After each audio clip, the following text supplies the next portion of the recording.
This is Reggie. I'm an old veteran. As we approach the gate, we get a nice friendly greeting. And look to your left and right. Just look at the atmosphere here. Now, up here on our right, we're going to be talking about camping. If we make a left, we'll be talking about glamping. That's right, glamping. But first, let's go ahead and make this right turn and talk about some of the essentials that we're going to need for camping. And then we're going to turn it over and talk about how to put up your tent. So every tent is different, but they all have the same basic steps. First step is to get your ground tarp and lay it out with the shiny side facing up. The second step is to lay the body of your tent on top of the ground tarp.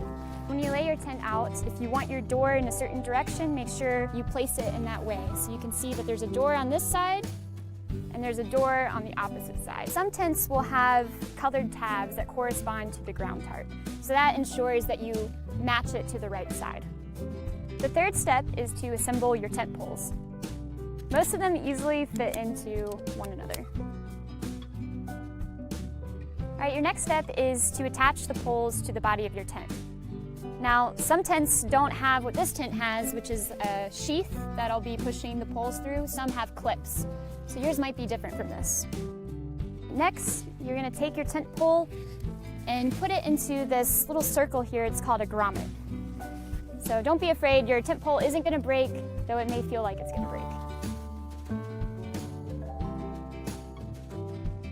So some tents will have additional poles that will help expand your tent, but your tent may not have it. I'm gonna show you real quick. Just fit it into the grommet and into the other grommet. So now we're gonna put the rain fly on top of the tent. I told you that some tents will have a tab that corresponds to the body of the tent. So I'm gonna make sure this red tab goes to this red tab.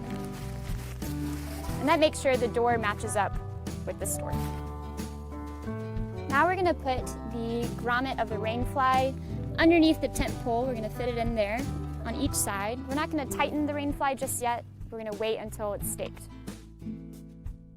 Now we're gonna stake our tent, and this makes sure that when you're moving around in your tent isn't moving with you, or if there's a lot of wind, your tent isn't blowing away. So I'm gonna start in the corners. All right, you're gonna put your stake through both loops of the body of the tent and the rain fly, and you're gonna put the stake in at a 45-degree angle. Now sometimes it can be hard to push in, so you may need to grab a mallet. You can also use your foot. And I'm gonna go on the opposite side to make sure it's really tight. After you do the corners, you wanna do the sides of the tent and make sure that your door is closed. So this tent has 2 tabs, and then there's some on the side of your tent. This just makes sure when it rains that the rain goes off of the tent and not inside your tent. The last step is to tighten your rain fly. Your tent may not have this, but most of the new tents do. I'm gonna pull up on this tab to cinch the tent to make it tighter on all corners. The gap between the rain fly and your tent is called the vestibule, and this is a great place to store your dirty shoes but keep them dry. Most tents have a way for you to keep your door open by just simply rolling it all the way to this loop here, and you just fit this piece into the loop. You can also roll your tent at the bottom here, and that's your tent.